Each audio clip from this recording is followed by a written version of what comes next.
Pregunta específica aquí está regulada en una regulación que no se llama regulación de tratamiento fiscal de beneficio laboral secundario. Na Holandês, een regeling fiscale behandeling secundaire arbeidsvoorwaarden.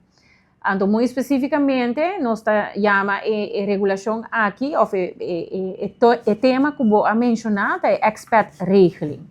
Pero de regulação aqui tem diferentes temas que eu tratar, de qual explica impacto fiscal. Por exemplo, tem uma suma adicional, uma bijtelling, para uso de auto de empresa. Ora, você tem auto de empresa, se tem BMW, se tem Toyota, whatever auto que você tem, isso vai considerar benefício for de relação de emprego. Pero também, de regulação aqui, trata compensação de gasto de auto privado, por exemplo, se a mim usa meu auto privado ou meu telefone privado para a empresa, empregado por dono de trabalho por dono empregado uma compensação para gasto de meu telefone privado ou gasto de meu auto privado que eu uso para a empresa, que não carga imposto, que está livre de imposto.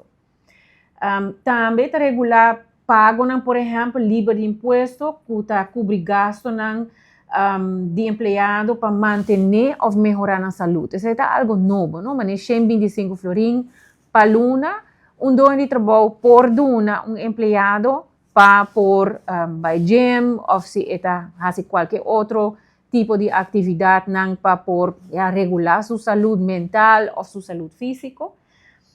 Gasto para manter ou melhorar o conhecimento, dus lo que trata opleiding, etc. Tudo está regulado em regulação aqui.